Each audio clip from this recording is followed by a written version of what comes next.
My guest today on the podcast is somebody I love very much, somebody I've been trying to get on this podcast for a while now, and in his humility would just shake the camera and stay away from it, although he has influenced just about everybody's life that's ever been around him, lived around him, or had the opportunity to even be his friend, or even work for the guy, if you will. I love the guy very much. He probably doesn't even know how much I respect him and think about him all the time. My objective with this opening is to possibly get a tear or two somewhere on the inside of that heart. That's what I'm trying to do. But welcome, everybody. My cousin, Jesse Davis. Welcome to the show, bro. Oh, thanks for having me. What's going on, tribe? Thanks for having me, man. Dude, I've been wanting to chat with you like this because we've had so many talks, man. I mean, I think I even got saved when I was doing the insurance thing with you. You wrote this little thing on a slip of paper that you gave me the first time. And I had that shit hung up on the mirror for a long time. I always saved it, man. And I always remember that. And just not even for me, that little stint of doing insurance with you was way before that, man, from bachelor parties to just hanging out and chatting over at Mema's house or something. But being the little cousin for me, I always kind of stood back in awe of you, bro. I mean, you show up smiling, happy, looking good, the newest thing, the best plan, all worked out, man. You're always that guy to me, and you still are. Well, that's I'm humbled to hear that, man, and I love you, but thank you. But hey, you're the big dog now, man. I feel like I think I told you I feel like a beggar at the banquet here, compared to some of the guests that you had on this show. I mean, I'm just small potatoes, and appreciate the opportunity. And man, if a couple people get something out of it, then I guess job accomplished, right? Well, I'm getting something out of it, so check. I mean, I'm already in that conversation, man. For a lot of people, man, that may not. I mean, I know you from birth, right? So, for those that don't know, maybe tell them kind of where you come from. You come from a similar place of myself, at least in location, but kind of what you've been through coming up, the shit you got into. I don't know. Let them know, man. You play fucking instruments, dude. You fucking travel fucking everywhere, man. Just tell them, let them know, man. Oh, hey, look, I mean, I don't have the most fascinating story, and certainly there are people that have gone through more trials and tribulations than I have, and I'm just hey, I'm just a guy at this point, Adam, that got lucky to come up, and I had a few doors that opened for me, and part of my life mission now is to open those doors for other people, right? I mean, I don't know, Kevin Spacey or some actor, the quote up that says that if you're lucky enough to make it, then you have a responsibility to send the elevator back down for somebody else, and whatever that looks like. It doesn't have to be certainly in my industry or my business, but just in life in general. Helping the common man. That's I think that's where I'm at in my life right now. I'm like you. Hold on, I'm hitting the brakes on you, cuz. I'm hitting. You done skipped over your childhood, man. What it was really like coming up, man. Come on, don't fuck with me. Yeah. Hey, look, it's pretty nondescript, man. I'm a product of working class America. I mean, parents were 17 years old when I was born. You know what I mean? Unfortunately, like most kids in my circumstance, I come from a split home. Didn't have a true relationship with a biological father. Very, very fortunate now in my life that I've had a stepfather who raised me and is one of those people that I credit to opening the doors to. A lot of people know that there's with that as well, and we can get into that later, but that is a big part of my story. His trials and tribulations led him to where he is, which led me to where I am, which allows me to help other people because my story was what it was. But grew up in a segment near downtown Orlando called College Park. A great town now. It's it's the epitome of Yuppieville now, but at the time it was a working class, lower middle class neighborhood for Martin Marietta and some of the other factories in the Orlando area. Track homes built out that are now replaced with McMansions, etc. But growing up wasn't much, man. I mean, I think my parents bought our house for $24,000, at that time, and just grew up playing in the streets and everything that comes with that in a neighborhood like that. The trials and tribulations, as you're aware of, what you run into. You know, two young pair, you know, stepfather and a mother, very, very young, trying to raise 3 kids. And, you know, I spent most of my time raising my brother and my sister, and in addition to trying to hustle and make it happen. But, you know, apart from that, you know, it wasn't the best academic in school, but I was a jack of all trades, did as much as I possibly could. Like you said, dabbled in music, dabbled in theater, did that very well. But that wasn't my path. My path was something greater. I got an opportunity to, because I wasn't an academic, it was interesting. That part of Orlando was an area where we were right next to the Orlando Country Club. So a lot of those kids fed into our school, right? So, you know, I was always kind of like the poorest kid in the richest crowd, right? Like hanging out, you know, and I hung out with everybody, but it was very interesting to me because I saw these kids that had all this opportunity presented to them, and they were able to kind of have fun and skate by while I was having fun and not skating by, you know. And a lot of these kids went off to, you know, University of Florida, Florida State, things like that. And here I was, you know, now I'm on a community college path, which is a blessing in itself. Don't get me wrong. I mean, a lot of people aren't afforded an opportunity at higher education, you know. But there was a spark in me that happened, I think, after high school, because it was that epiphany moment when I realized, oh, it's real now, and all these people have this opportunity. And I had this tremendous chip on my shoulder, and I always had. You know, I kind of grew up as that kid that just didn't have what other people had, and not that I resented it. I was grateful for what I had. And when you're that age, you don't really know the difference. You just know people have nicer things than you, and that's just the way it is. You're not really thinking about how you hustle and grind to get that. But, you know, you get out of high school, and I'm like, man, this I got to double time this thing. And you know what? Those folks are no worse than me. And you know, one of my being an actor in my former life, you know, I was a big Shakespeare fan, and it's just big Shakespeare fan, even in middle school. Probably one of those weird kids. But I had one of my 7th grade teacher when I graduated from high school. She had always kind of spoke into my life, and she gave me a book like this thick of all of Shakespeare's writings and plays from the Globe Theater. And if you've ever seen Julius Caesar, the play that he wrote, one of his lines will stick with me for the rest of my life, and it really is the driving force behind a lot of what I do. And Julius Caesar says, he's talking to Brutus, he goes, you know, the fault is not in our stars, dear Brutus, but in ourselves, right? So the fault is not in our stars. So I may have been born to parents who were 17 years old, kicked out of the house. I may have had, you know, an addict as a biological father, a stepfather who also went down an addictive route. You know, I had all these cards stacked against me, but I realized that the fault was not in my stars. Like, I could determine what could happen to me after that. So while I was judging and being jealous of all these kids that went on to do things, ultimately went on to be 6-7-year students at some of these higher educations, and I finished in 3.5 years with my BA, you know, I just realized it's up to me. And that I lived in a world that would afford me the opportunity to do something more with myself if I was willing to do the work. And at that moment it clicked, and I was. So I was a kid that I had to go to night school to graduate from high school. And then I ended up graduating on the dean's list at, like, you know, with like a 3.8 in college, with a, you know, degree in political science on my way to law school.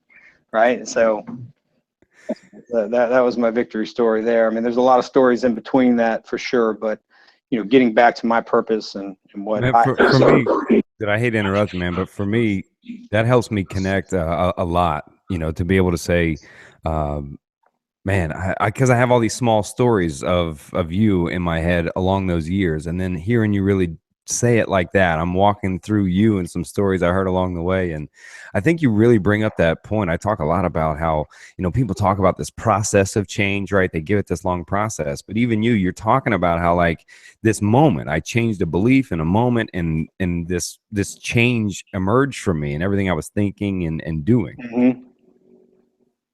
Yeah, no, totally. And you know, I just again, I realized that that opportunity was up to me, but there's a lot of things that happened along the way. And then after that, that have shaped who I am now. I think if you will, I was, my intention, of course, I went to school for theater, decided that my ego was too big and I couldn't do college theater, right?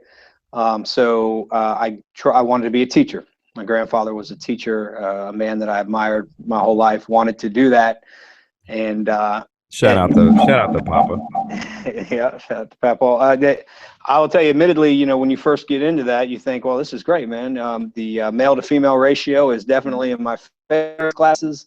But, unfortunately, our education system has swayed away a lot of quality educators because, we live in a materialistic society, and it just doesn't allow for folks to live well, to be a teacher, and in a high school or middle school teacher. There's honor and value in that, and I commend all of those people. I know how hard it is. I did stints of teaching myself. Taught as much school as I could to kind of help with my education, but ultimately decided to get out, and I wanted to be an attorney. So my counselor said, "Hey, you know what law schools are looking for is English majors." And I said, "Well, English, I like English. I like Shakespeare. I can do all that stuff." And you get into classes, and then they give you these books like this high, and you're like, "Is that for the year?" Like, no, that's for the semester. And you're like, "Oh man," and that's just one class. I said, "Well, I can't do that. I still got to have my fun time in college, so I'm gonna switch to political science. That's how I'm gonna get into law school." I had some connectivity to the political world in Orlando. I said, that's the way I want to do it. And then by the time I got there, now the stack of books was twice as high. And I said, "Oh, screw it. All right, I'm here." And so that's what I did, man. And I went to the University of Central Florida, great school, and got my political science degree. Had every intention of taking the LSAT and go to Stetson Law, but something happened along the way. And that goes back to, I guess I got to back up to tell the story a little bit more. My stepfather, who I consider to be my father, came into the picture. It was about, I guess, 4, when he met my mother and got married. Now, you got to remember, at that time, they're still 21 years old, right? I mean, what were we doing at 21 years old? Certainly I can't not even say that. And there's a lot of people that end up in that situation, and kudos to the rank that they have. I certainly, my mom is a hero to me for everything she went through and how she got me through all of that. But along the way, my father, who I'll refer to as my father, he was an addict, admittedly an addict in every sense of the form, or every form of the word. He was an addict. You pick a substance, and I'm sure it was there. I remember coming home to police cars in the lawn one day after school, where my school was down the street. You could walk home. There's about 3 cop cars on the in the yard, and he had completely ripped apart the house because my mom had thrown away, his whatever stash he was keeping from her, because she had just hit the last straw. But the good thing about that is he accepted the situation and went to rehab. Was gone for 6 months. 6 months of our life. We were fatherless again. So imagine the emotional journey that takes on a kid. The byproduct of which is now he enters into the workforce, and now mind you, this is a guy that never finished college, right? We have no demographic reason for any success. And usually in that scenario, a lot of those guys and women end up in whatever commission-only sales type opportunity they can find, which coincidentally back then, and the industry has changed a lot now, but the car dealership, right? He ended up in the car industry. And the industry is very, very different now, but at the time, he fought vehemently he was trying to get his life right, and there was some ethical concerns that he had about the way that you would position and manipulate people to try to buy a car. And he just didn't feel good about it. And then in one day walked in a guy who was there to service him for insurance, and just really took a liking to my dad, introduced him to the opportunity, said, "Out of respect for your employer, I'd love to talk. You seem like you can do so much more. I'd love you to come talk to me, but I don't want to disrespect your employer. So I went in with the guy, accepted the position, and he was 32 years old at the time, made $24,000 in his first year.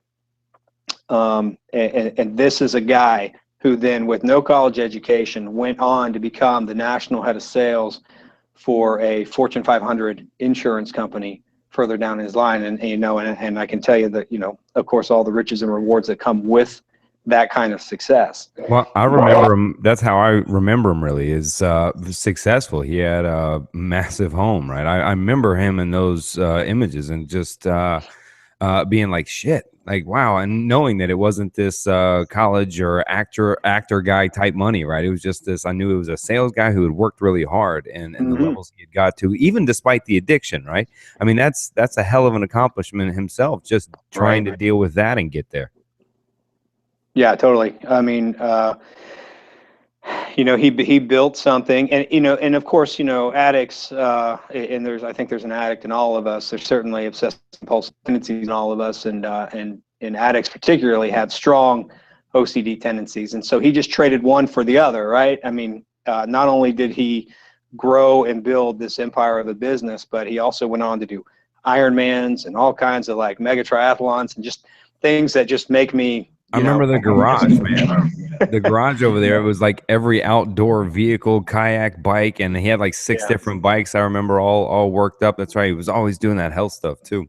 I mean, yeah, totally. I'll take the trading addiction, man. I mean, at least that won't kill you right away, right? I mean, That's right. In the long run. But I'll tell you, Adam, from the outside looking in, now granted, you got to remember when he hit his, started to hit his peak. I mean, I was done. I'm just about done with high school, right? So there's no, all the things that I watched, these rich kids that I grew up with, all the things that they had since the beginning, I started to see funnel in. But at that time, I'm a grown man. It's time to make my own way. And I certainly didn't want to benefit from any of that. And kudos to him for raising me the right way. I mean, I would wake up at 5 o'clock in the morning. We used to raise Chesapeake Bay Retrievers, and I'd have to get every one of those dogs fed and exercised and all that stuff. And then I'd come home. I mean, I'd get inside and there'd be a list of things for me to do before I went to school.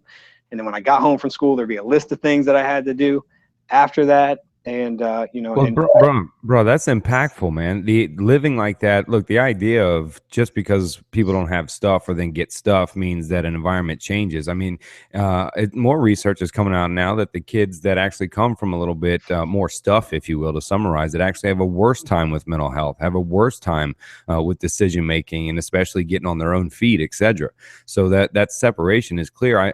I wondered, did you see any change in the person as money began to enter a man's life, right? That's a transitional period, right? And over a 5-year period, whatever it is, who cares? But a change in the person. No, not in the sense of, turning inward, against everything that he had kind of come up with. I think he had a sense of. Was he still the guy that walked away from the car dealership because it was, you know what I mean? 100%. And I'll to that point, I will tell you the most important lesson that I ever learned from him is that you take care of the people that take care of you, and that was modeled so well by him. I mean, I just learned it. Like, he just was the guy that he would go without to make sure that the people who he worked with or that he was helping to build, that sort of thing, they had what they wanted. Now, possibly at times, to a disadvantage or to a negative, because people will take advantage of you all day if you let them, including your own kids, right? So, but he would just make sure that people were taken care of. You needed something to be comfortable, that's fine. What do you need? What do you need to get it done? What do you need? And that's carried with me. Despite the addiction, despite dealing with that and overcoming that and still crossing over to be that kind of human being, man, it seems like a real life of kind of gratitude and generosity in a way to transfer. Yeah. I mean, don't know that we're going to get a total character assessment of everybody. You know, we all have our own demons, right? So, Well, I'm only doing it because I'm more shaping you really. Because in my head, I know so many stories of you and what influences and develops, etc. And I'm kind of I'm seeing that kind of, bro. I mean, we've hung out and had drinks and drank whiskey and talked about the deepest things of life and the spiritual things. We've had all those talks, you and I, but rarely at length has it wound up on that conversation. So for me, as I'm seeing that, I'm kind of seeing the influence, right? That idea of whether it indirectly or directly influences, and either way, that's kind of what I'm learning for the first time, which is cool. yeah, well, you know, I wanted to go to law school. I told you that. Yeah. But I got you know, the one thing I will tell you is, you know, when you're in college, the rite of passage, of course, is you got to do your time in the restaurant industry, right? And I did my time. You know, I put in my dues. But what I was realizing was, and I'm working so hard, I'm missing the social aspect of everything about going to college. Like, I'm treating college like a job because I had something to prove to people. And I mean, I was taking night classes. I was taking summer school. I mean, I was going to college like somebody bet me I couldn't, right?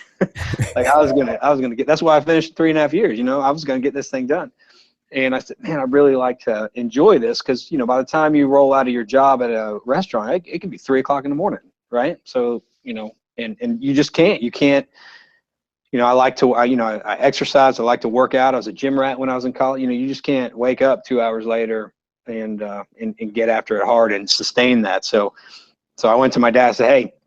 Oh, you can, but it comes with costs. You know, I was in the nightclub business a long time, man. Oh, I know.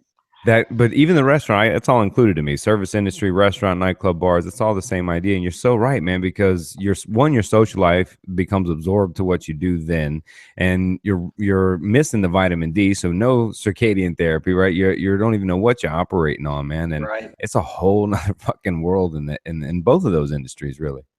Yep.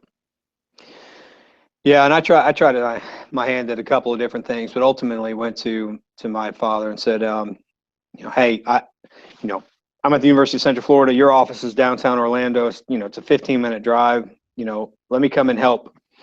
And and the bet, you know, he was a tyrant. He was a tyrant to work for. He's like, well, you're gonna work here. You got to get your insurance license, right? So I got my insurance license super young, 19, 20 years old. And don't you dare step in this office with a suit on, you know, because you're representing me and my business. And I was like, oh man, what did I get myself into? But I'm working there, and what I'm seeing, right, is like, okay, I'm still, my mind is, I'm going to go to law school, right, which is another 3.5 years, and God knows how much, you know, student loans, et cetera, along those lines. But I'm working there, and I'm watching these guys come in the door, and they're just having phenomenal success in their careers, right? And their backgrounds are identical to his, right? No demographic reason, nothing. I'm doing all the right things, so to speak, about what I'm supposed to do to succeed in this world, right? Get a secondary education, then move on to further education after that, and then, you know, I picked a cliche idea of what success is, right? Doctor, lawyer, you know, pick one of those things. I didn't even know why I wanted to be a lawyer. I just felt like that was status, and I never had status growing up, so I felt like I needed that. And I was just watching, and for me, the light bulb that went on is, not only is there an opportunity in this industry to make it whatever you want to make it, but you can impact the lives of other people. And I wanted to be that. To me, that felt so much more. The teacher in you and I, right, that came from Papa, the teacher in us started to grow, and my heart for the development and success of other people, while I felt still that there was some importance in me being successful to prove something to other people, I just felt like there was a door that opened that was like, man, I could do this. I feel like I've got a gift that I could be able to do this and transfer this knowledge and skill to somebody else. And that's ultimately what led me on that road. But that would have never happened had he not gone through his story, right? And had somebody open a door for him. And then in return, I watched him open a door for a lot of people, right? And so when I say, you know, he would take care of the people that take care of him, you know, he's taking care of people that, if they're coming into the opportunity, they may not even be able to pay a bill, right? And so for his standpoint is, hey, you do these things. I know you're going to be successful in the long run. I got your bill. Don't worry about it. Don't worry about it. You just keep trucking, keep trucking. And what I've learned in my life as, 41 years old now, I've been doing this business for 20 something years, developed a number of different people. What I realize is I can teach this all day. I can't teach this, right? I can't teach the heart. And if you can find somebody that has the heart to want to change their lives, regardless of what their background is, right? Because we live in a world where we judge people on their appearance, their situation, right? But that the funny thing is, man, is you got a guy, let's say he's driving a forklift in the back of Walmart, right? That's an honorable job. He may be taking care of himself and maybe taking care of his family like that. But what we don't know, okay, there's what we don't know and what we do know, right? What we do know is that more than likely, an executive's not going to walk through Walmart and stop that guy and go, hey, you know what? I think there's something greater for you, right? The barista at Starbucks, right? Nobody's stopping that person and having a resume conversation or a conversation about, tell me about your heart, look, maybe you came up from bad demographics, et cetera. But what we don't know is maybe that person is capable of more than what they're doing, right? Maybe there's an opportunity for them, and maybe the only reason that they're there is because most people would not have that conversation with them about something greater, because they don't come dressed in a blue suit with the right tie and the right haircut and the right resume, right? So I interview people for a living, and if you're 35 years old and we're sitting here talking, if you want to tell me who you root for in college football, that's great, but I don't really care where you went to college. What I want to know is, what have you done with your life? What have it's the parable of the talents. What have you done with what you've been given, right? What have you done with that? That's going to tell me everything about you and what you're going to bring to the organization. Now, if you're 21 years old, yeah, I want to know. Tell me about school. Tell me about what you did. I want to know more than you just went to school. I want to know that you were involved in all kinds of clubs. I want to know that you had a job while you were in school. I want to know that you paid your way through school, right? Because if mommy and daddy are picking up the tab, chances are you don't have the same work ethic and drive. You know what I mean? Well, and now, I mean, college by itself, man, it's a mortgage. I mean, if you go that way, you're literally taking on a mortgage, and I'm speaking from the horse's mouth. And the notice of what you saw, 3 years, more money into law school, etc., and saw an opportunity of what you saw success, what made you happy, where you wanted to be is where it fit. I do want to know, I'm kind of interested in, when did it switch from you? Was it a change? Was it somebody you helped? Was it someone helping you when you really made that change from going, I'm going to show these motherfuckers to the idea of going, wait a minute, I want to really do the leg up, do the teaching, do the helping. When was that crossover, that kind of forgiveness of the ego, if you will, to kind of go, you know what, wait a minute, what happened? Was there an impact, or was it a moment or something? Yeah, there definitely was, and you certainly are one of the people that are closest to that moment, because while I realized a light went on in me, that doesn't always mean that you run through that door, right? Sometimes we stroll at our own pace, through those openings. And for me, with the upbringing that I have, but the circumstances that I was in, the drive that I had was, looking back on it now, you want to grab your 21-year-old self and just slap him around a little bit. But for me, it was all about money, man. I was chasing money, and I was blessed to be invited into an industry where you can do good monetarily, you can do well, and I took full advantage of that. But I was a lone wolf in that approach, right? And so, it allowed me to provide for myself and ultimately for a family. But I got to the point where I was in the corporate world, working for a very large company in downtown Jacksonville on the St. Johns River, beautiful view, all this stuff. And then, kind of my world just came crumbling down when the Affordable Care Act passed. So I was working for a health insurer, a lot of health insurance companies kind of just, they weren't sure what was going to happen, what to do, right? So a lot of retraction happened and downsizing happened. And they had offered to ship me to another market. They had offered to move me to New Orleans, but at the time I had been elected to school board in the county that I lived in, right? So I had a civic duty to the community that I lived in, and I couldn't abandon that. And so here I was like, you know, here I am. I'm one of those people, like, give me my envelope and I'll figure this out. And I thought that I was marketable. I had the skill set and the resume to land another job. And offers were presented to me, but there's just something missing, man. I went through a low period in my life where I just had to figure out me, what I really wanted to do. I wanted to reinvent myself. And I had strayed away from the industry I initially gotten in with my father, and lo and behold, an opportunity kind of presented itself to come back. I had a person at a company reach out to me, offered to meet me in Atlanta for a beer, of all things, which I thought was just an odd interview request. And I went to interview with them, and they're like, they were looking for a particular corporate role, right? Which just wasn't, you know, I'd take it because I felt like I needed that monetary justification. You mean you were hungry? I was hungry. I was hungry, and I felt like, and it was on course with where I was, but I didn't want to. And at the end of that conversation, she said, you know, I got a crazy idea. What do you think about, like, starting a business from scratch? And I'm like, well, what does that mean? Well, you know, no money, no clients, no staff, no office, no nothing, you know, let me show you, you know, this is how you do that. What, you'd be great at it. And I'm like, this woman has lost her ever loving mind. I don't know what you're talking about. There's no way I'm going to do that. And she just said, hey, what, you know, she's like, I really think you should think about it. And, you know, your dad did it.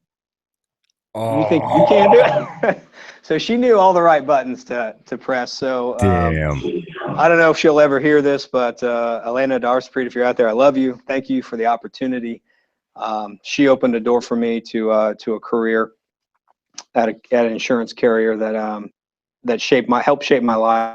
And so here I was. I went home, meditated, prayed about it, and just said, you know what? Why not? Why not? It wasn't so much. I had an opportunity to be an architect of a building, but then of a business, but then I also had the opportunity to shape the lives of other people. And to me, that was like, that's it. That's what I want to do. I can do the things I'm used to doing, but I can also teach. You shifted fields. I mean, literally, it's still insurance, but you went from a product which, honestly, I would take to the wall about some issues in the way a lot of those companies run.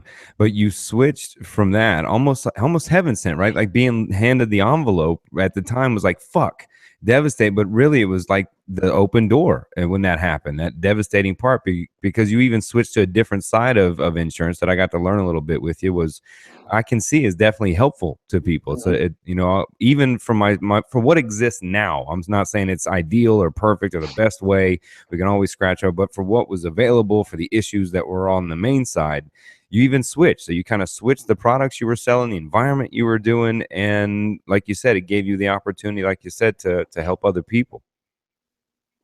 Yeah, 100%, man. I mean, 100%. But we had, in order to help other people, you know, we had to find people that wanted to help other people, right? And so, you know, I remember the days of just sitting in a Starbucks interviewing people who wanted to do this commission-only 1099 opportunity, you know, to build their own essentially build their own businesses. And that's what I've been doing for the past 10 some odd years is you know, building entrepreneurs. I mean, I have a heart for the entrepreneurial mindset. I don't care if you're in my industry or if you're out there selling, you know, hot dogs on a street corner somewhere. That's, to me, the entrepreneur is the lifeblood of what this country was really all about, right? The opportunity to be the master of your own destiny, right? We came out of the industrial age, and then most of the business tenants followed this industrial mindset, right? I mean, I'm sure you've had podcasts about it. We don't have to get into it, but I mean, there is no coincidence that schools start when the factories start and they close when the factories close. You know what I mean? There's a couple of Rage Against the Machine songs about that too, right? But Yeah.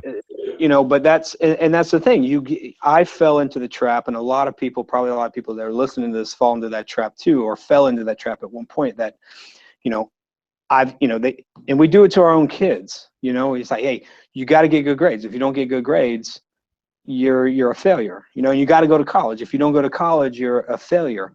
And all of that's a lie. All of that's a lie. Now, and what I try to teach my kids is, I don't need you to be an academic. I don't need you to get straight A's. But what getting good grades tells me is that you have a good work ethic, right? Like, I get it. A lot of you're not going to retain stuff. Trust me. I don't remember half of the things that I have to know, but or had to know in school for what we do now. But man, I guess I lost my train of thought with where we were going with that. Maybe get me back on track. No, I know right where we're at, man. I have some people coming in the room in a little bit, so my camera will go out here in a little bit. And but it was the idea of starting from scratch and being the entrepreneur. Thank you. Yeah. So the education system, and it trains us that we need to fall in line with this factory mindset, right? You get a job and you work that job. So it was not the baby boomers, but the generation before that. That's what they knew. Is you get a job, you work there for 40 years, you get your watch, you retire with your pension, and that's and the baby boomers kind of cracked that a little bit, and then I'm a Gen Xer, right? So I'm a Gen Xer, I'm a climber. That's what Gen Xers are. They want to climb and do things differently. But this idea of entrepreneurship, you could master your own destiny. Every successful, or not, I guess I can't say every, but most successful entrepreneurs, if you get a chance to sit down and talk to these people, their paths were not mapped out in the traditional sense that you think they're supposed to be mapped out in, right? They didn't come from the right families and go to the right schools. They had a hustler's mentality. They saw an opportunity and they went after it, and they did it. And some of them will even tell you they were terrible students. But it has everything to do with work ethic. And I can attest. I told you the story about my poor academic performance in high school.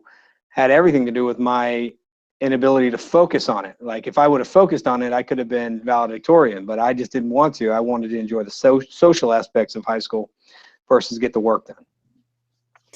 Yeah, you are like, look, we all know, right? We've all, I think, at least experienced a time in our life where we're going, all right, what the heck am I going to do for work? You catch that one ad that goes, come start your own business, right? Be somebody, right? That we hear that idea and we've been there. And what I love is you're somebody that says it and meant it, and then did it, right? And you started from the scratch and built that yourself, right? How many agents are you cultivating, people that that are under you right now? Well, I mean, there's over 500 agents that work in our organization here, and I've just been blessed to be part of an amazing company currently, and but the industry, it just is the vehicle for my abilities, right? I mean, I was just very fortunate to find that. So my encouragement to anybody who's listening to us talk that is inspired by the idea that they could go out and build something for themselves. It doesn't have to be insurance, right? It could be something else. Find what you love, right, and be the best at it. That would be my encouragement to anybody. Now, I do think that anybody can do this. Well, dude, I'm also saying I love the vehicle idea, because what it did provide for you is not only taking care of yourself and family and those around you and cultivating people that came on board. You were involved in every community you ever lived in. You were involved. You ran for multiple offices and a school board thing. I know in Gainesville you were running for something too. But that's kind of what I also see is what you also should probably say is that idea is that vehicle, because you could go work that, meet new people, shake hands, and provide a good financial resource, but it allowed you to then pursue helping others, serving your community, running for school boards, doing those things, that being a vehicle to really allow you to help the whole community the best you could. Yeah, I for those of you that are listening that are, I'm a huge Malcolm Gladwell fan, ever since the tipping point. And if you haven't had a chance to read that book, read that book. But I am a classic connector, right? So he describes the characters that are necessary for any epidemic cause, good or bad, to happen. And, a connector is simply what it sounds like, somebody who connects an idea from here to there. Right. So I get inspired by all kinds of different ideas and things that can be done. And I want to connect people to that idea. I want to connect them to, because I know that it can have value in their lives. I'm not bringing them garbage. I'm vetting it out, making sure it's what is true. And then I'm bringing that idea to them. So, yeah, and I'm a community builder, if I'm allowed to say that. In a political sense, I'm a community builder. Like I like to be engaged in the community. I like the opportunity to shape, because I've been afforded experiences that I think can lend to certain things. And look, if you have a chance to get involved, get involved. That's the biggest thing. Complacency is the killer of our country right now. If we get more people involved and educated, you're going to see a lot of things change. Yeah, the Tipping Point book I've referenced a few times too. It's with the maven, the connector, and the salesperson. For the three. Yeah. Yeah, I forget the research he pulled that from too, but I think he covered what, hula hoops, tattoos, a couple other things in the book. Yeah, syphilis in DC. Wonderful. He covered, what was it? The hush puppies, the shoes, the hush puppies. Yeah. Like fashion trends that take off and nobody really knows why. Like, I don't know why I need these, but I have to buy them because everybody else has them. Right. So of course, all of his books are just amazing. And his podcast is actually, this is not an advertisement for you, Malcolm Gladwell, damn it. But I listen to Revisionist History too, his podcast. Legit, yeah. Yeah, I dig it, man. Last night I think I referenced his TED Talk about I forget the guys he pulled the research from about the spaghetti sauce and the multiple choices, right? When you have too many choices, it actually adds to our stress and we pick poorly. Yeah. The paradox of choice. Yep. Yeah, we deal with that all the time. If you get a chance to read, he's got a book called David and Goliath. So if you're challenged with, and I know with what you're moving about, your challenge and your paradigms, David and Goliath is one of those things, because it's a classic story. We think, like, here's this little kid who's going out and beating this giant guy, right? So it's the underdog wins. And he gets into history of that scenario. And if you really understood the history, Goliath was the massive underdog in that situation, because you think people just weren't supposed to be that big at that time. So he wasn't that nimble. If you read the story, he's weighed down with all kinds of armor. He's got these big, heavy swords and all this stuff. And oh, by the way, and they've got studies of people who use those slingshots. I mean, it's the equivalent of firing a 9mm at somebody. I mean, there's a reason why the stories of David is where he's killing lions and bears, because he's shooting them with rocks that are coming out at a trajectory of the speed of a gun, right? So and the accuracy was incredible. And you can go on YouTube or Google it. You can see people who do those slings. The accuracy that they can hit from like 50 yards away, scary. I gotta get a sling, man. Yeah, he covers a lot of that, man. That story on his podcast, he goes pretty deep into it. I really dig his work, man. When we were talking about the paradox of choice, I don't know. I wanted to ponder something with you, man. I don't know how to make it not sound fucking, I don't know, egotistical or vain or whatever the fuck, but I know a lot of people face it, right? I know a lot of people face that they have a love for a lot of things, right? There's a lot of choices really in America what to do, and also very limited really if you want to have a family, et cetera, and jobs, right? I get it. I'm not making a political argument here.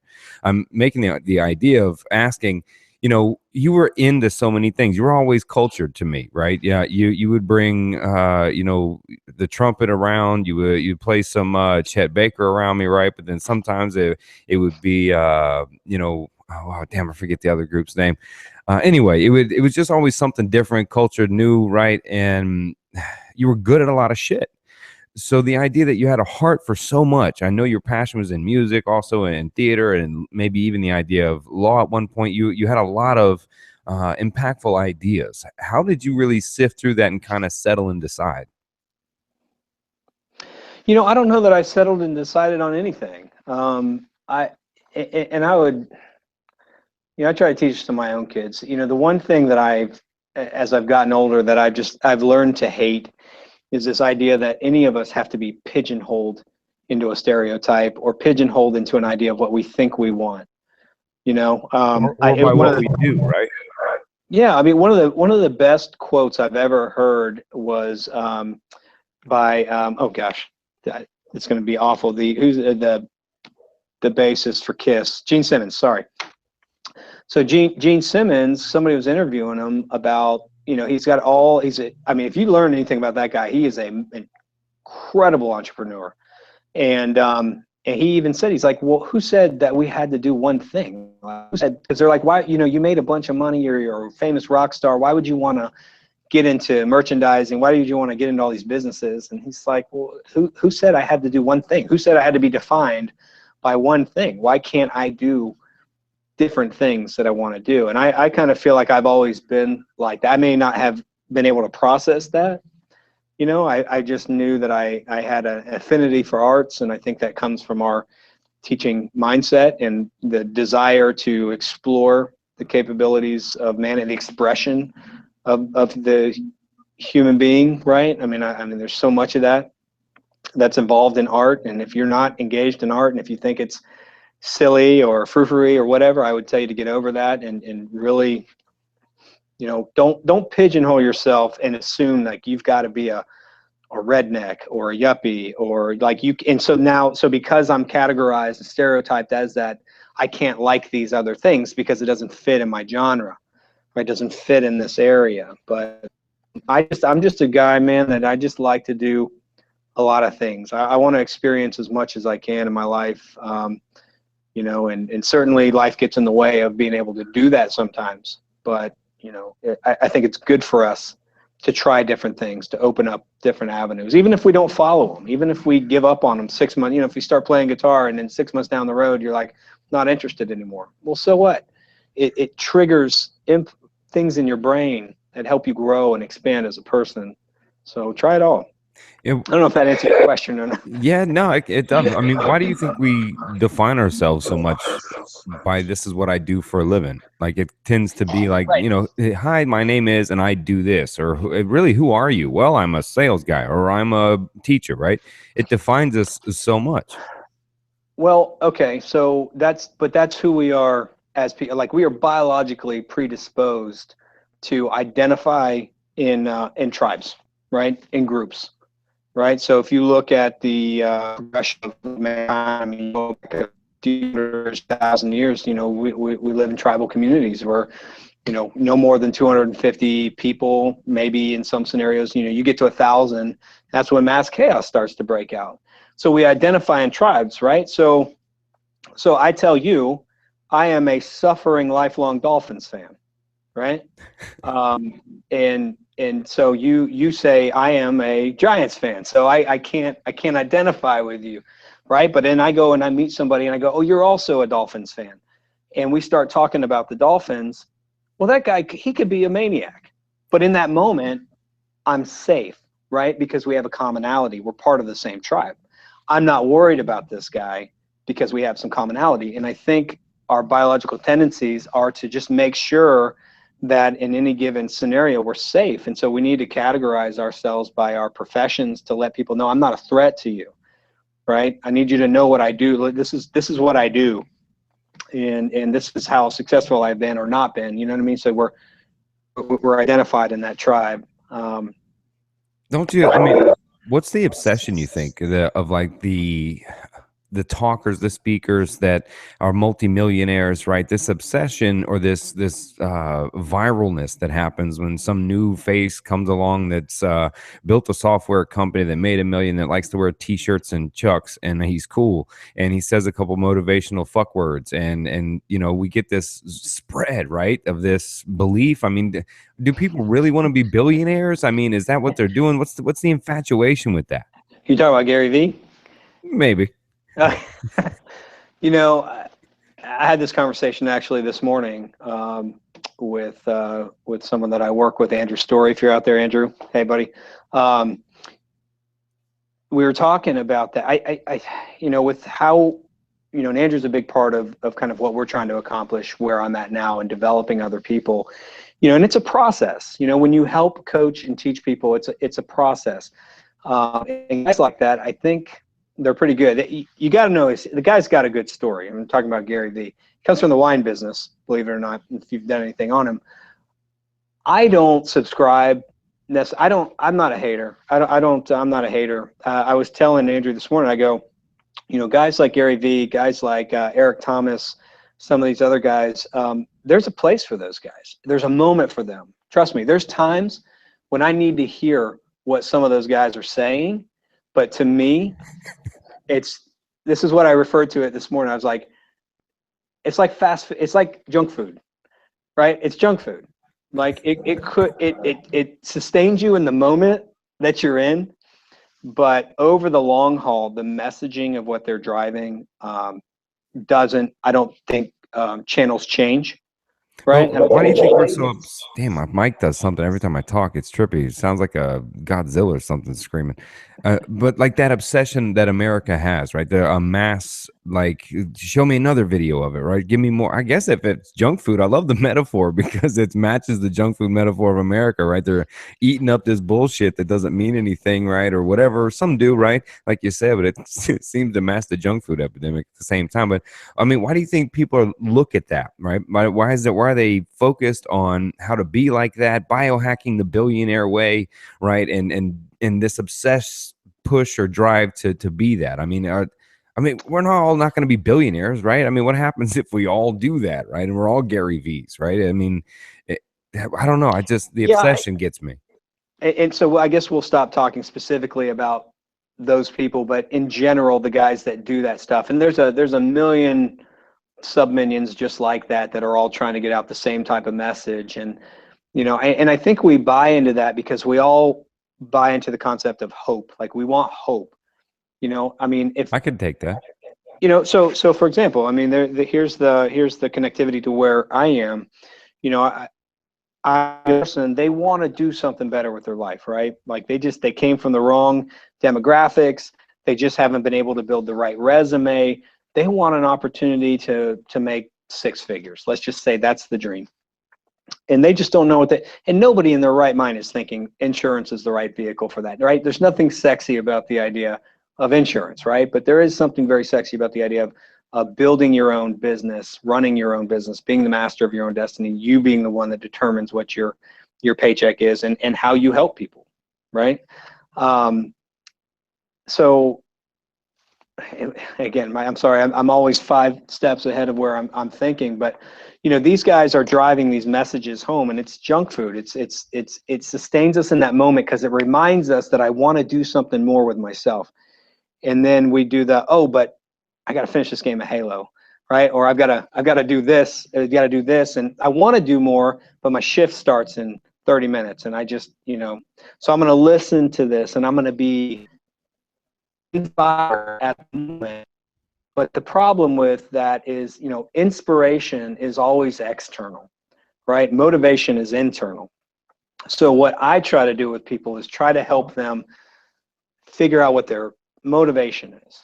Like, how do you grow as a human being? Like, what is your motivation, and how do we tap into that? I don't need you to be inspired in the moment and then lose it. I want to know, how do we start the engine of motivation and keep it running? Like, what is that going to do? And you can't do that overnight, and you can't do that in a 3-minute video.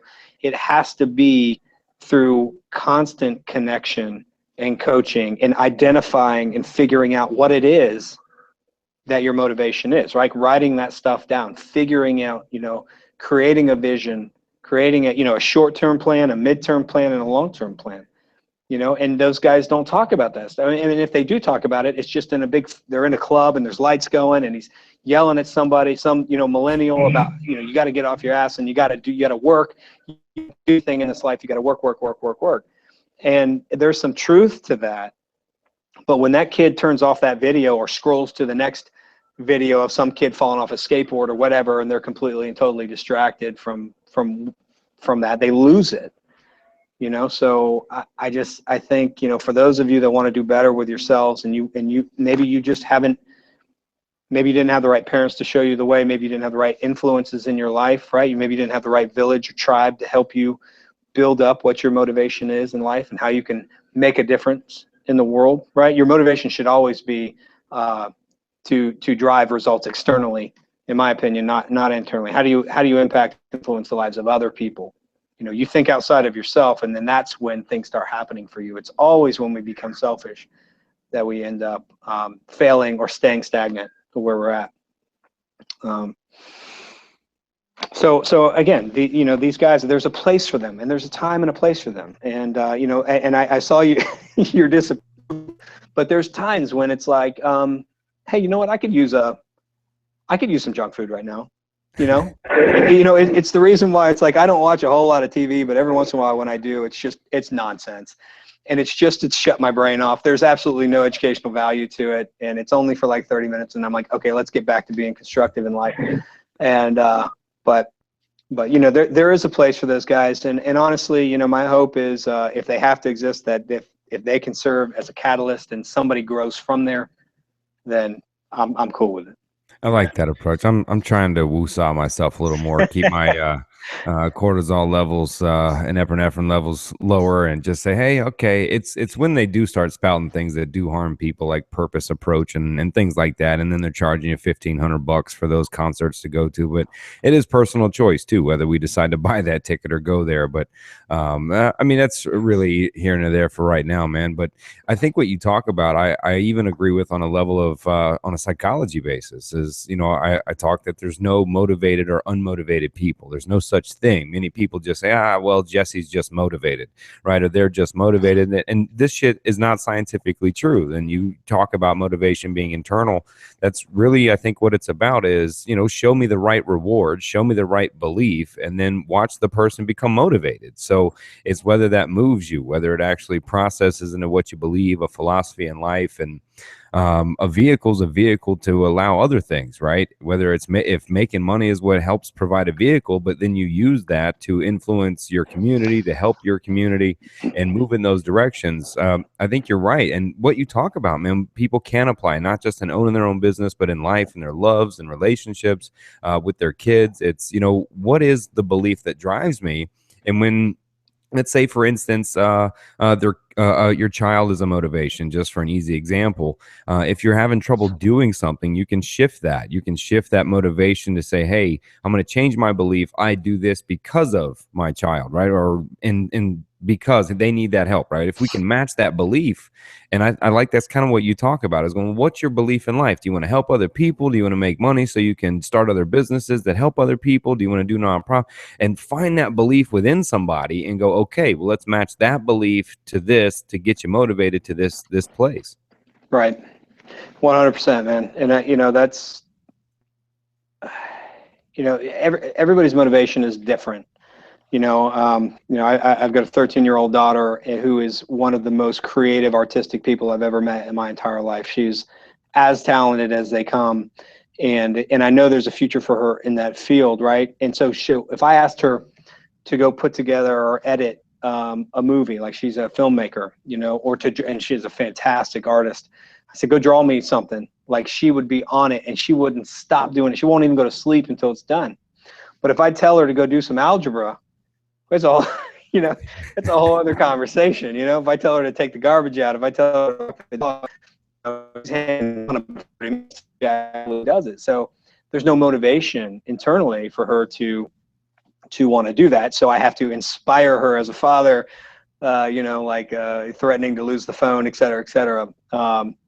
But so we're all motivated by something different, and admittedly, I think that motivation changes over time, right? What motivates you could be different. I mean, I'm a motivated father. I wake up every morning remembering kind of the circumstances that I had as a child and grew up in, and not wanting that for my own children. That's my driver. That's my motivation. But then I come to work, and my motivation is to help other people, right? There's one of our tenets is we use a lot of Latin words here. One of them is docete, which is, I'm teaching you to teach other people, right? And so that's my motivation. But then those people at the ground level, we talked about the 500 plus people that I get a privilege to serve today in this role. I mean, these are the real heroes of what we do, because they're the ones out there. They're sitting with employees talking about, financial issues and things like that. And then they're the ones that are delivering claim checks when a kid's in an accident or somebody gets cancer or something along those lines. So their motivation and their desire to help other people, everybody's just got a different line of sight on what that is. And I think we need to identify it. And I think as a tribe, we need to help people identify what that is, and don't just judge somebody for what you think their motivation is. Really reach out and try to help them. Well, I think while we're on Latin words and helping people, what's the podcast, man? You've reached out. You're a connector. You knew who to call. Call the cuzzo, right? This time I don't have to show up with guns and all my homies. People don't call me for that anymore. But no, for the podcast, what's on the agenda, man? We've talked about it a little bit, man, but get a little promo on it too. And we talked like once or twice about it, so I'm really sure. Well, it's all a work in progress. Certainly nothing out there, no content that's out there right now, but soon to be. And thank you for your advice on how to do this. I mean, really, what we're trying to do, Adam, is figure out what's a vehicle or that can serve as a catalyst for us to help other people, right? Like, I'm not interested in sitting on a podcast talking about myself, but if I can serve as a vehicle to bring ideas around growth. So kind of our driving word is called Octus, right? And Octus is a Latin word that means growth, prosperity, expansion, and it can be used in many different forms. I choose to use it as a present tense verb, right? So like, I'm actively growing, I'm actively getting better, I'm progressing in my life, I'm changing, whether it's emotional, physical, financial, educationally, business, professional, whatever that is. I just have such a love for helping people grow in their lives, and we figured, potentially a podcast could do that. And even if it's not us sharing stories, if we could get some of the guests that we've been privileged to be connected to on to share that stuff, I think people could get value out of that. So again, but selfishly, I also want to get better, right? So I love the idea of creating something where I can also take the journey with the people involved, right? So the listeners of the podcast, that I could be on the journey. I'm learning as well. I love the line from Socrates when he says, all I know is that I know nothing, right? We're talking about one of the most revered, philosophers in the history of mankind. And when people would praise him about how smart he was, he would say, all I know is that I know nothing, which means I've got the humility to accept the fact that I don't have all the answers. Okay, right, teenagers? Think about that for a second. I have all the answers. And so I'm willing to humble myself and learn, even from somebody, younger than me. I mean, I'm in a business where there are people much younger than me who are 1,000 times more talented than I could ever hope to be. And I'm not sitting there judging them. Like, I'm all ears. I got my pen and my paper ready. Teach me. I want to know. I just think, leaders are learners, and you should be constantly learning. And the podcast is all about that. So the construct of that podcast is to be determined. But stay tuned. We're a member of the tribe, and we'll keep it out there. So if you have any interest and you want to be a part of it, man, we'd love to invite you to come. Oh man, I look forward to what we do with it, man. And to those that dare challenge the podcast, the ones we spoke about on the other side, we'll get them. We'll get them, man. To wrap it up though, man, and since we talked about philosophies changing in our lives and what they are, and I just did the podcast last night from the book series, your life philosophy. What's your philosophy like to date, man? What's my philosophy like as of now on Hmm. life? Yeah, just in general, man. If you had to write down, a couple sentences, man, or whatever the hell, if you had to do that right now and kind of leave that message, man, what would that be? Oh man, you put me on the spot. I think it would have to be what we talked about. The quote from Shakespeare that says, "The fault is not in our stars." Right? I mean, we all end up where we end up for a reason. I think we go through our journeys for a purpose, finding that purpose and what that looks like. But we don't. Where we start is not where we have to end. And so I think for a lot of the folks listening, and I'm a member of the Tribe of Change, and admittedly more of a voyeur because of time. I haven't been able to post anything, but man, some of the courage that I've seen, those videos that are out there, some of those folks, I'm blown away by these people. But I would tell them, for those that are struggling, and I've read some of the narratives on there. I mean, the fault is not in your stars. Like you can shape your future, and you can do something different. But it's up to you. I mean, you do have to make that effort and grow. Live your own octus. Live. Grow your own. Grow yourself. Grow yourself. That way, you can externalize the change that you can make in this world. So.